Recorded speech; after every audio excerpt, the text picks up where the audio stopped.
Hey guys, so this is my PJ broadcast of the week. I wasn't going to do one this week because at the beginning of the week there was nothing that really interested me in like gaming news, but over the last couple of days there's been a few little bits, so yeah, I've got it all written down like I normally do. So some of it, yeah, I will be reading from here, but it's absolutely fine. So first of all, there's been a leak, a possible leak of the 3 new starter Pokemon for the new Pokemon game that is said to be coming to the Switch. So obviously I've got photos of these and I will put these up, but take them with a pinch of salt. They aren't confirmed. They look legit, but we had this prior with a lot of other kind of leaks with Sun and Moon and stuff like that. On top of that, at least with the leaks with Sun and Moon, we actually had the name of it and a few other bits to go along with it, other than just, we apparently just have these leaks. So you have a platypus, which is like, if it is real, is my favourite. You have kind of like a fire rabbit, which is a bit kind of cute too. You kind of have a monkey as well. He's like the grass type, and it says, obviously there's loads of notes and they're apparently in Japanese and they've been translated and stuff, which is really cute.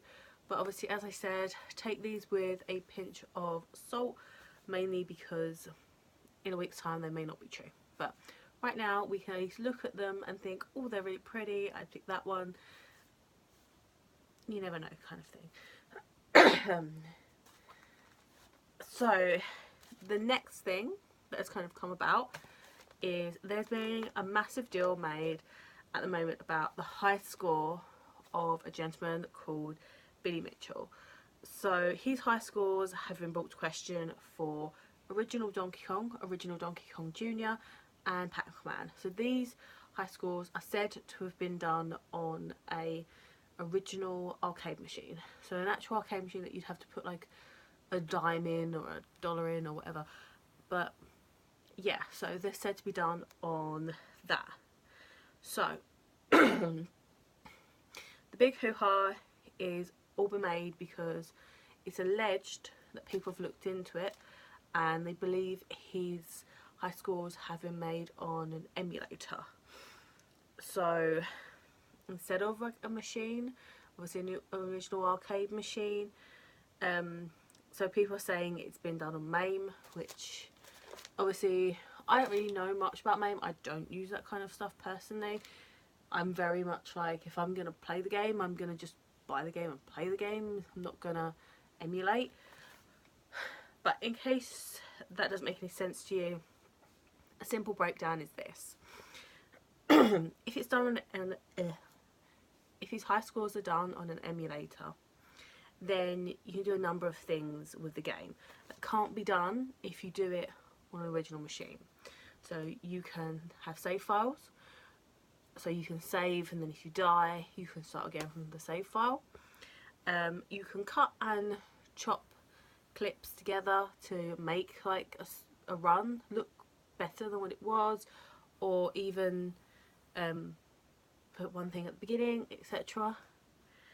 And you can also activate cheats, so you might be able to activate more lives, you might be able to activate not be able to get hit, stuff like that. Plus with an emulator there is subtle differences. So what I mean by this is, with an original arcade machine, say Donkey Kong, it could load left to right or top to bottom. I don't know if that's necessarily the right way around, but it could do that. But with an emulator they normally load differently. So instead of it loading left to right, it will load right to left, or from top to bottom it will load bottom to top. So people are looking at these playthroughs that he's apparently done and they can see that they reckon it's an emulator of MAME because, sorry, hiccups, but yeah, so that way they can see the subtle differences. So whether or not this is true, we'll have to find out, unfortunately. So also that's been said is apparently anyone that has really questioned him has apparently been, like, he's threatened. So he's threatened adjudicators, judges, people who are saying that he's lying. He's threatened them. So to be honest, I know these things are like a big deal to people, but it's not like you're winning money for this. He's just getting his name out there. All in all, my opinion is really simple. I think if there's any doubt with any high score at all in any of these original arcade games, then they should be stricken from the high score and basically have to start again. In the long run, it will show that basically you have to prove that you're doing it. So you have to have an adjudicator, you have to have a judge there, video evidence. A lot of his video evidence was very crackly and ironically had like a squiggly line that went over the score, and then the score went massive. So stuff like that. So yeah, like, I think as well, if they did this, you might get a lot of people suddenly think, oh, actually that's the score now, I could probably beat that, and it might revitalise the kind of industry in that sense. But as I said, there's no prize money to be said for this. It's just players that think they're really good and just want to show people they're good. So it's one of those things. So the next thing is obviously it's a big deal. So video games again have been blamed for violence in young people and people in general. So even though many studies have shown that this isn't the case, like a lot of studies, they're still rolling with this. So unfortunately, there was an awful attack in America. Again, it was, I believe, on a school, which is unacceptable. But video games have again been blamed for the lack of go and the fact that the killer, the lack of everything basically with him and of his violence. But obviously people aren't taking into consideration the killer's neighbours actually reported him 6 weeks prior because he was brandishing a gun out in his backyard, basically being a plonker with it.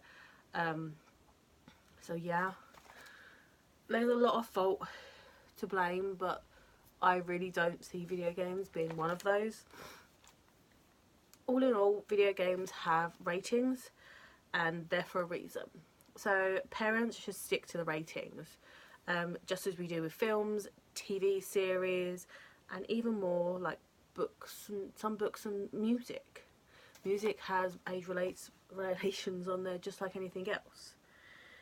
We constantly look to video games and say that they're becoming too real, so they are to blame. When in the UK, personally, because obviously I'm from the UK, we can turn over the telly to EastEnders, Coronation Street, Emmerdale, Hollyoaks, and you can, if not see, at least know that it's implied that characters on those shows are being raped, murdered, bullied, beaten up, or disasters where many people die, from things to like an so-called earthquake to a train coming through the wall. I think that was one. But yes, some of these people are going to say, these programs, some of them are after the watershed, and that's TV's way of putting like an age rating, just like video games do, and people still bypass the age ratings for these. So, I've even been so bold to put music in there. If you let your kids watch or listen to mainstream music, and this is including the music channels, do you even know what that musician is actually singing about? So these are actually some that I personally know of and I've looked up, and there are so many more than these. So if your child or anyone you know listens to Ariana Grande, and again, I don't have any problems with these musicians, just the ones I looked up today. and I knew about this song anyway. So her song Side to Side seems pretty innocent. Your kid probably sings along to it. That is about her getting fucked so hard she has to walk side to side, but no one bats an eyelid. You know, she's an ex-Disney star, technically, and she has young followers, but no one bats an eyelid. Rihanna, Shut Up and Drive, is about her asking if you can handle her physically, and if you can, then basically shut up and get on with it. So again, she has young and older followers, but still. And then obviously a pretty obvious one, Shaggy, It Wasn't Me. Literally about him cheating and having sex all around his household and getting caught multiple times by his missus. But you know, age ratings are there for a reason. I just believe there are so many different medias out there. You shouldn't look to just video games for your scapegoat, you know. And young children don't just play video games. They play video games, they watch the telly. They watch the telly what their parents watch. My parents used to watch EastEnders, Coronation Street, Emmerdale, and I used to be in the room so they could keep an eye on me, obviously. So yeah, you end up watching those kind of programs, even if they are age related. You know, we used to watch, I can't even think of all the names, but like loads of cop dramas. The Bill, I grew up watching that when I was a kid, and that had like drug taking and everything and paraphernalia in it. But still, I don't do drugs. I don't actually even drink. I might have one on occasions, maybe. I probably have a drink 4 times a year, but that's it. But yeah, equally, all these medias should take an equal part in this. You know, it's like saying rap music does violence in people, in young men preferably. It doesn't. It's the idealisation of that's what it does, but it doesn't. You know, it's like saying metal music and rock music, you know, breeds violence. It really, really doesn't. You know, it's just one of those things. So to finish on a more of a happier note, Black Panther, the new film, Marvel film, has been out now for about a week. And it has done massively well in its first week of opening. So it's actually taken 200, I'm going to put the number on there because I'm terrible with numbers, £1 million on the traditional Friday to Sunday weekend. So to put this in perspective, Black Panther has come second out of all of the Marvel films and how much they've taken in the first weekend, only being beaten by Avengers. And bear in mind, Avengers had like a massive kind of push, so it had lots of media, it had advertising everywhere, and Black Panther did, but not as much. So that's really, really awesome. Obviously, a well done to everyone who is in it and been a part of it, because it's so good. Also, good luck to the lead guy, because I don't know his name, but I took a picture up. But still, this is like his first big role in a film, like as the key person, and it's done so well for him. So we can imagine like and think of good things to come for him. That's really, really awesome. But yeah, so there's some of this week's gaming news that kind of obviously inspired me or interested me. But yeah, let me know in the comments down below what you think. Don't forget to like and subscribe if you enjoyed this video, and I will look forward to seeing you on my next video. So I will see you guys later, but